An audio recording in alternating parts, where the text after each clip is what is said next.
Hello everyone, welcome to another edition of the Foolish Fish Esoteric News with your weekly updates on the worlds of esoteric and occult book publishing and arts and events and paraphernalia. I'm holding my microphone in my hand today. I noticed the other day that when I did that, the sound was a little bit better, so maybe I'm understanding a little bit better now why so many YouTubers do that. They hold this little microphone actually in their hand instead of attaching it to their shirt, right? So it's the first time doing this, so sorry if the sound drops out. Also, I'm kind of in a bit of a rush because I'm supposed to be moving to my flat this weekend, but it's not going to be possible because they're putting the floors in tomorrow, Friday, and we have to wait 2 days until we can actually get in. Anyway, there's a lot to get done for the next couple of days, but nevertheless, here I am clocking in with the news of the week from the worlds of esoteric and occult book publishing. And I just want to say a big thank you to Miskatonic Books for sponsoring this show. And I also want to say thank you to all of you for, checking out the video and for being here for me week in, week out. It's kind of a cool thing. Anyway, Miskatonic Books, thank you really from the bottom of my heart. Miskatonicbooks.com, if you don't know them, they are a fantastic online occult book retailer, and they acquire books from all over the world. They also have their own publication imprints, right? And they are collaborating with Jack Grail on Grail Press, collaborating in the sense that they are pretty much exclusively selling the books from Jack Grail's imprint, Grail Press. And there is a new little bit of news over here that the Hekataeon, which is it's really been an enormous success story over the past 4 or 5 years that it's been out now.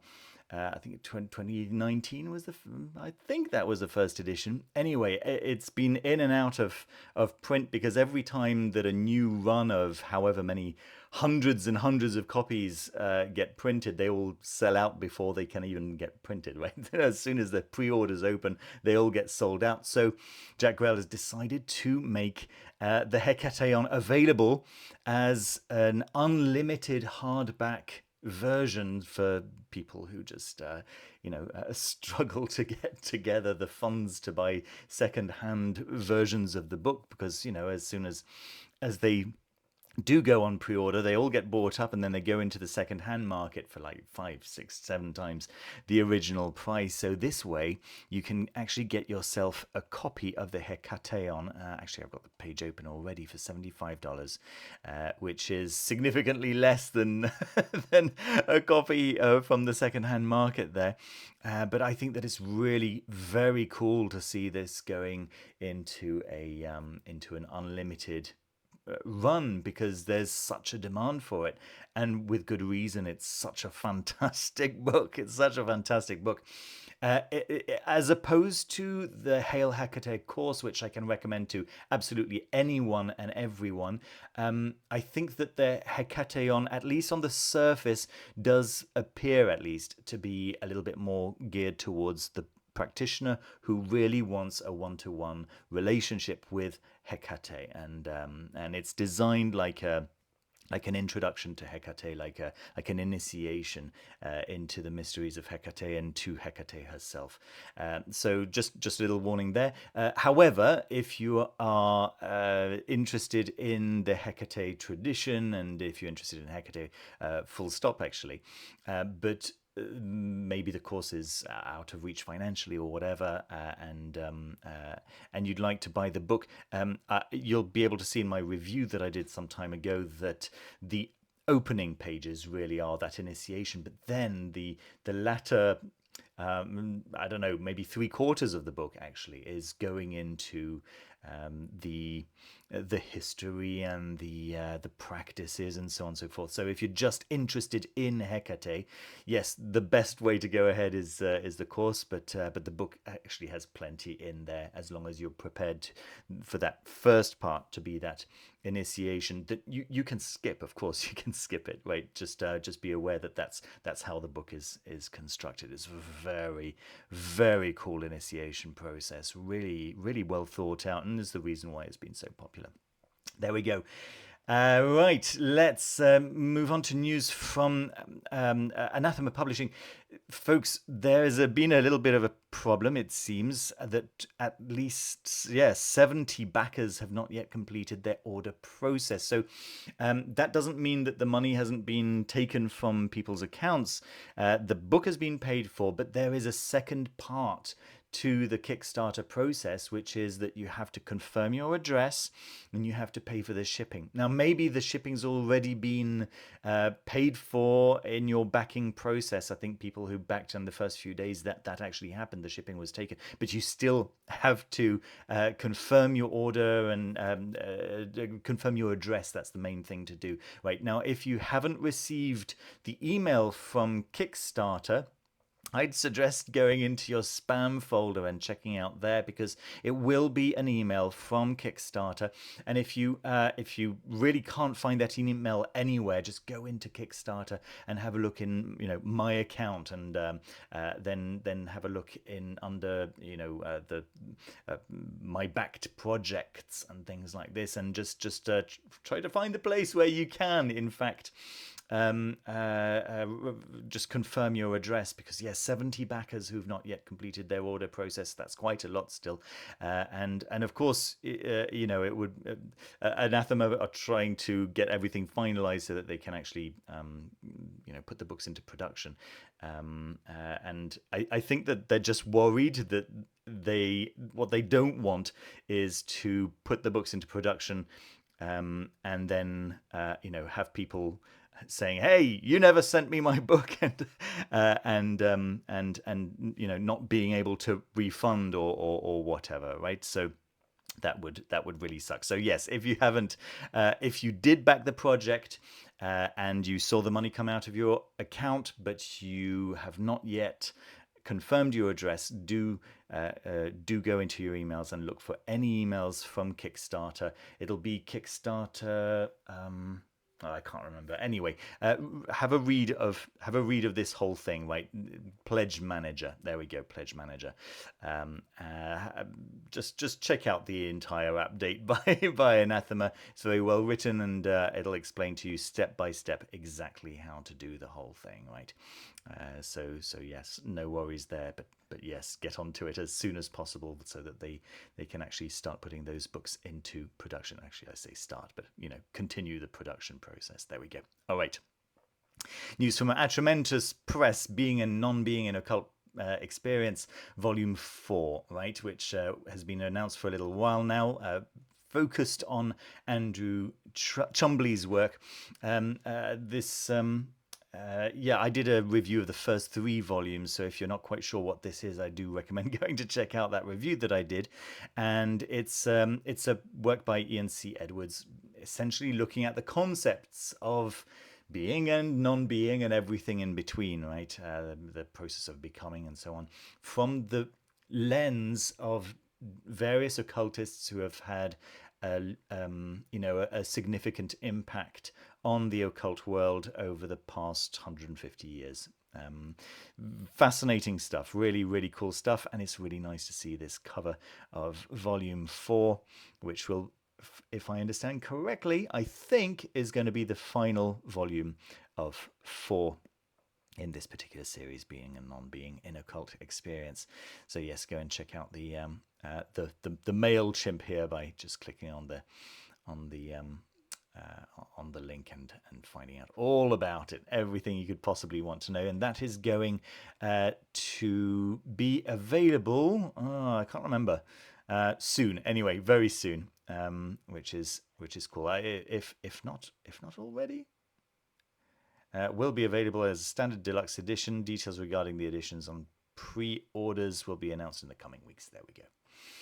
Okay, news from Coire Ansic, which I discovered through Anathema Publishing, who actually sell their works. They've been they had stopped for a little while doing anything at all, and it seems like they're back in the game, following some setbacks in the personal life of its creator.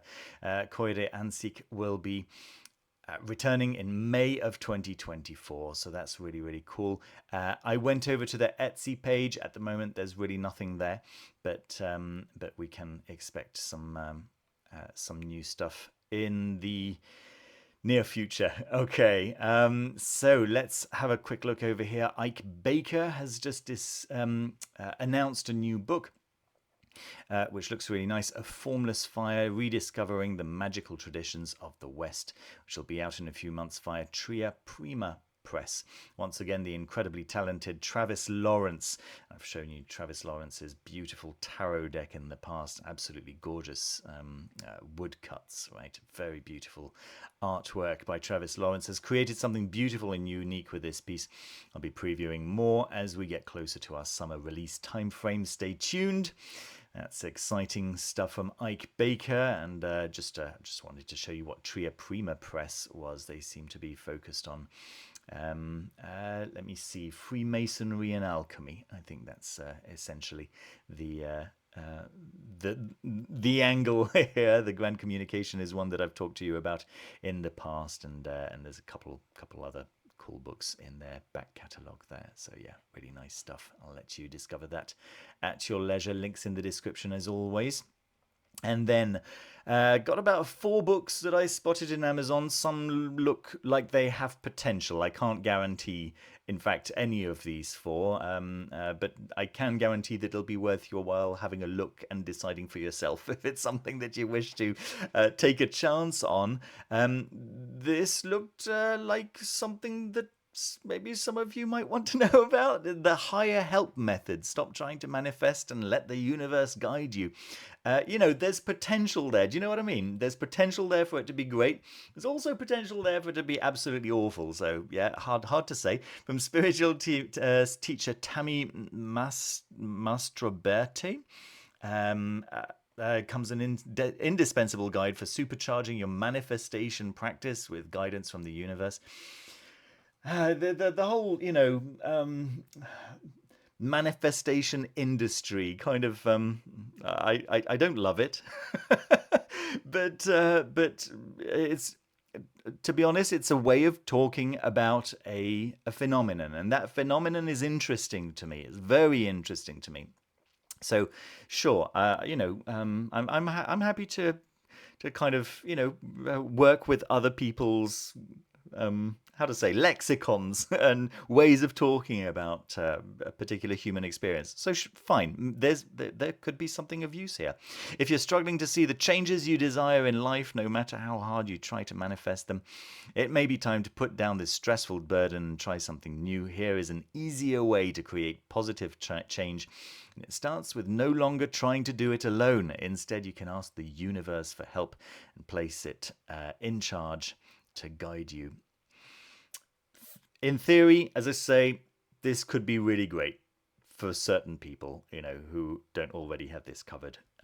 So yeah, go and check it out. It's just out this week, pretty much, a couple of days ago, April 16th. So that's nice. Possibly something to look into.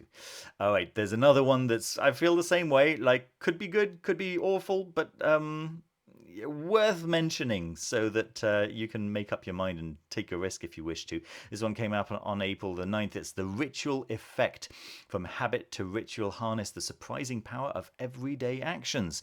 In the best-selling tradition of Charles Duhigg's The Power of Habit and Angela Duckworth's Grit, a renowned social psychologist demonstrates the power of small acts and how a subtle turning of habits into rituals can add purpose and pleasure to life. It really is, I suppose, if the thing that's not doesn't sit very nicely with me, I suppose, is kind of this this opting of magical traditions, essentially, right? Of magical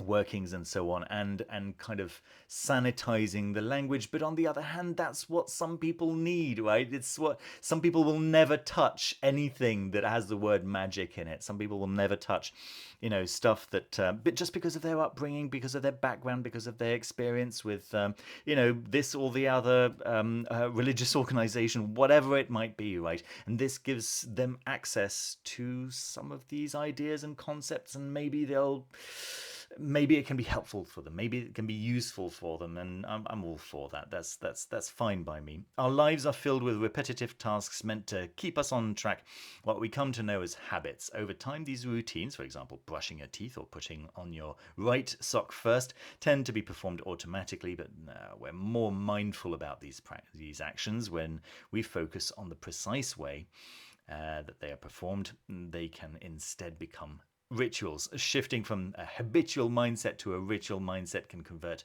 ordinary acts from black and white to technicolor. Sure. Okay, I mean, there you go. It's a book. It exists.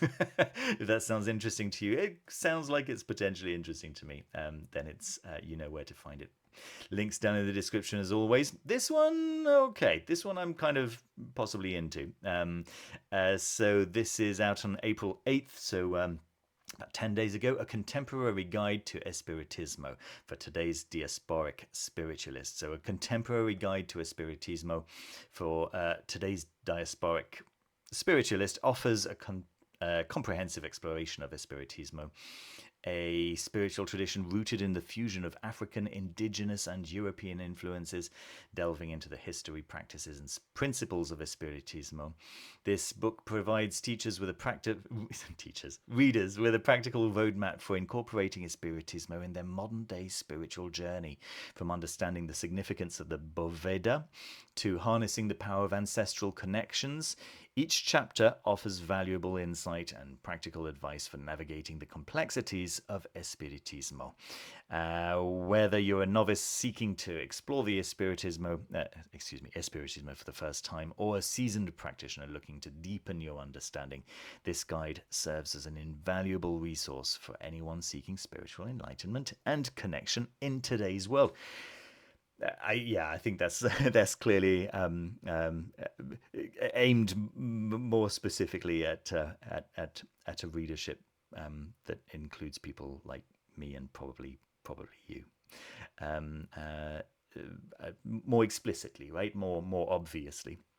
It sounds really cool. So that's by Nicole Iamil Novaton. There we go. Cool stuff. All right. And it seems to be only available as a paperback. Okay. Right. Let's move on to the fourth book that I spotted again on Amazon. So tapping is a process that many of you probably already know about. I don't know very much about tapping. I just know that my wife swears by it. She says that she's actually tried it and it's worked surprisingly well for her.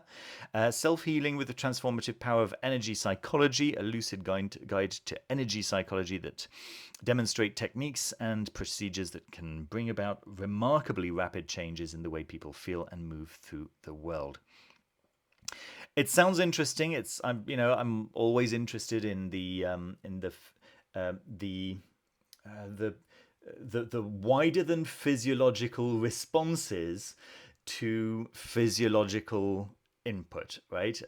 So you get some kind of physiological stimulus, and the response is more than just that's a recognition of that stimulus, right? It's like a change in the world, right? So that interests me. That sounds interesting to me. So this is a book about tapping. There's not a huge amount, I don't think, about tapping out there, or maybe I'm just moving in the wrong circles, but it seems to me to be related to NLP, and I'm a big fan of NLP. I think all of these really, I'll go ahead and say updates on magic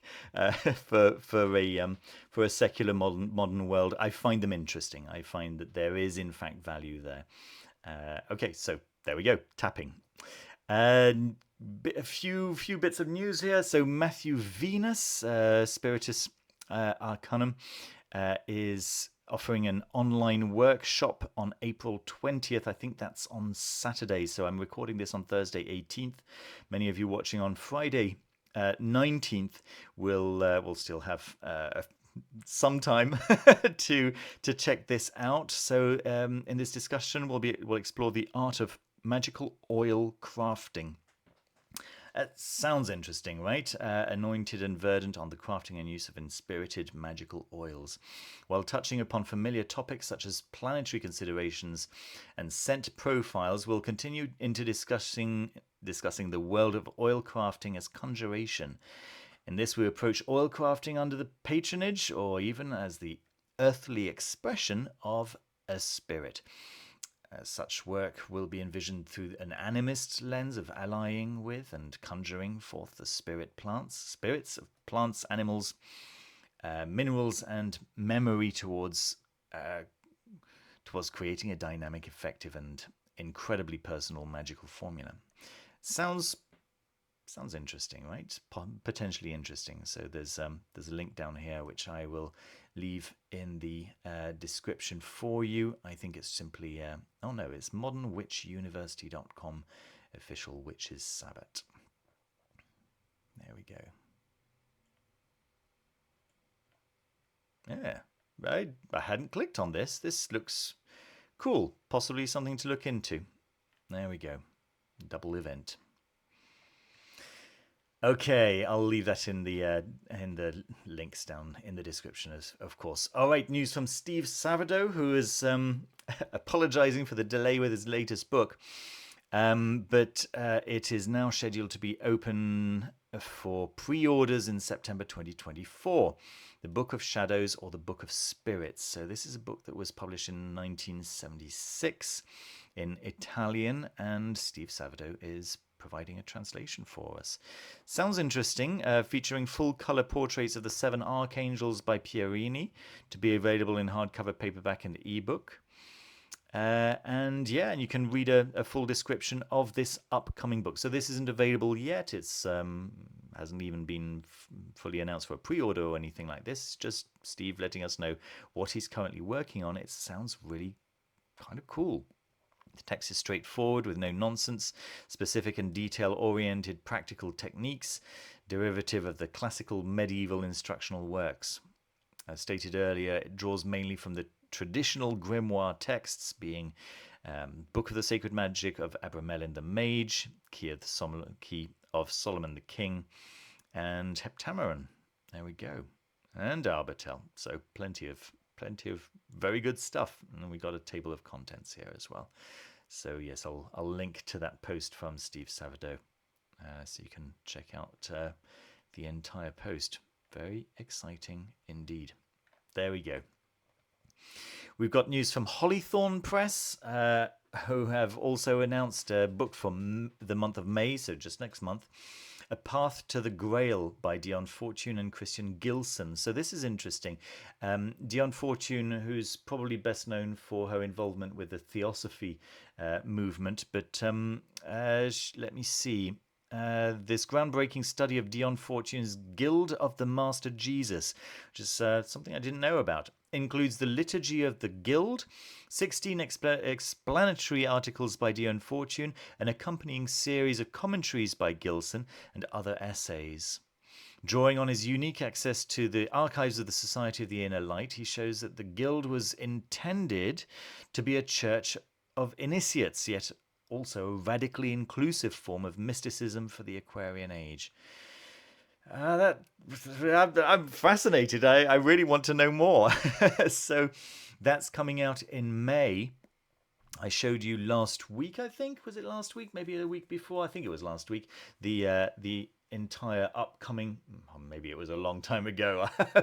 The time's been a little bit strange for me recently.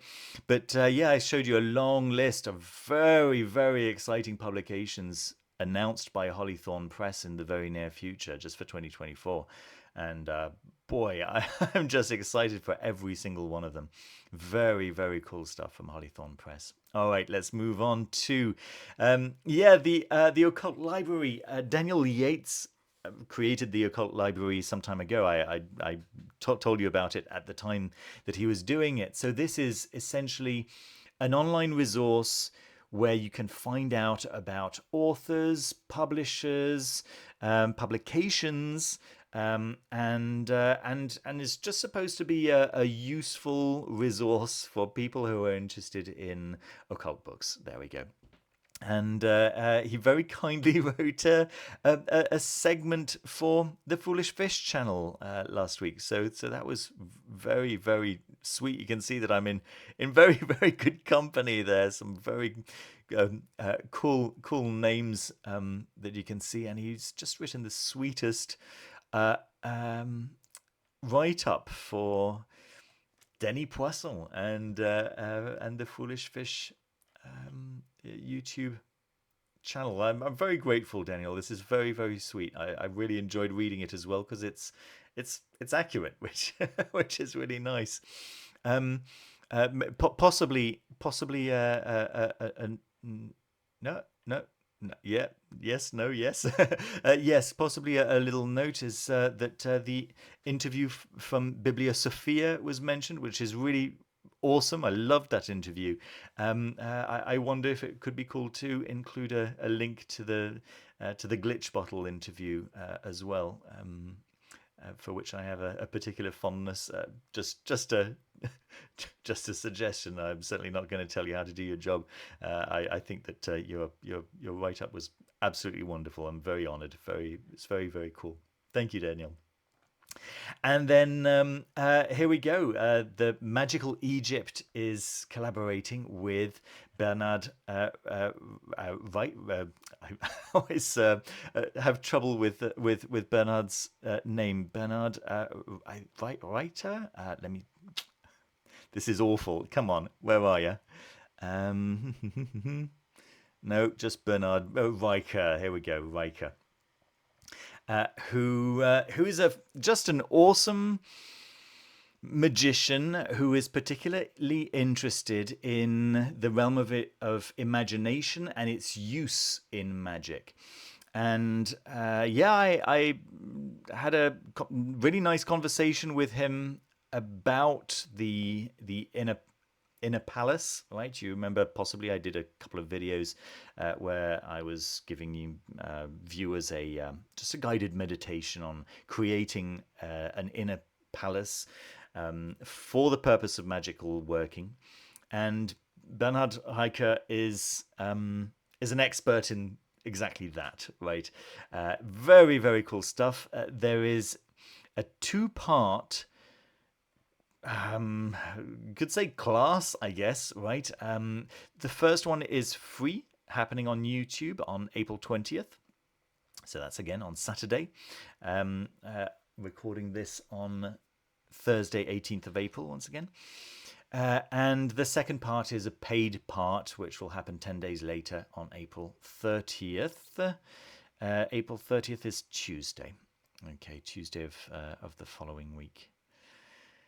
So yeah, very, very nice stuff. And if you're interested in the use of precisely of imagination in your magical practice, I think this could be a cool thing, at least to go and check out the free YouTube video to give you an idea of whether or not it's something of any interest to you. But yes, Bernhard's a really lovely human being. And I recommend checking out his material, actually, especially if you're German speaking. He does have quite a lot of English speaking material on his YouTube channel, but it is mostly in German. But obviously, this is going to be in English, so that's really, really lovely. Okay, an interesting picture there from Arden Leigh, but I'm particularly interested in her course, which she's just announced here. If you're curious about narrative magic, but not quite sure you buy into just how remarkable the results can be, I get it. I was once a skeptic too before experiencing results firsthand, but take my word for it that this practice achieves results that go way beyond simply changing the way that you think about yourself and the world, although it does that too. So in this course, Arden is proposing to go through the concept of hypersigils, right? I guess what Grant Morrison had done with his The Invisibles, and yes, suggests ways in which you can actually use these techniques in your own practice, and gives you the the core practices and workshops, I guess, to to write hyper sigils of your own to affect your own life, to produce whatever effects in your own life, which is a very cool process, and it seems to be happening over 4 weeks. And yeah, so $500 for new students, $250 for returning students. There we go. So if you're interested in that, then she recommends just reaching out to her. Probably directly through Facebook is probably the best way to do that. And I'll leave links to this post so you can find Arden Leigh down in the description. And then finally, I don't have a board game for you this week, but I do have a very, very cool book. Unfortunately, well, I say unfortunately, both fortunately and unfortunately. Unfortunately, because of the price and the fact that they don't ship to many, many places in the world, including to Poland, and I'm kind of upset about that. But fortunately, because of just the quality that the Folio Society are synonymous with, really, they have created a like a really nice edition of Johnathan Strange and Mr. Noel, which is really one of my favorite novels. One of my favorite novels of all time. It's just wonderful. It's just so good. So perfect for for a magic book collector like me. And this is all illustrated by some really cool illustrator, illustrated by Charles Vess. There we go. There we are. So I'll leave links to that down below as well. There we are. Thank you ever so much for watching. I hope you found a few things of interest for you this week. Yeah, I'll be back next week properly. And I feel like I've not done too badly over the past 4 months of being displaced. We should be back in the flat next week. It's going to be chaos because we won't have a kitchen yet. We're going to be living out of boxes for at least the next 2 months, as all the walls are up, and I'm going to finish painting over the next 2 days. But yes, we actually need stuff now. We need to. The kitchen's been ordered. Actually, the parts should arrive today. I need to go over to the other flat now to receive those parts and to finish painting the walls in the kitchen. But yeah, so there's a lot happening. Next week's edition is likely to be chaotic, but it's okay. It seems like we're seeing the light at the end of the tunnel, and we're nearly there. We're going to. I just want to get back to my books. I want to get back to my books. These are lovely books. My father-in-law's books are they're lovely, but they're about Polish philology, and that's. And they're in Polish, which doesn't help. So yeah, very cool, very nice background. Obviously, I've been very lucky to have this background for the past 4 months, but yes, I'm looking forward to getting back to my own. There we go. And yeah, if I guess. For the one-to-one video chats, again, next week might be a little fraught, trying to find slots. But the week after that, I think I should be back on track. And if you want to have one-to-one video chats with me, it should be a little bit easier to find a slot by clicking on the link down in the description. There we go. Thanks so much once again, everyone, for watching the show and for just being cool. Take care of yourselves and of each other, and I'll see you very soon with another video. Bye.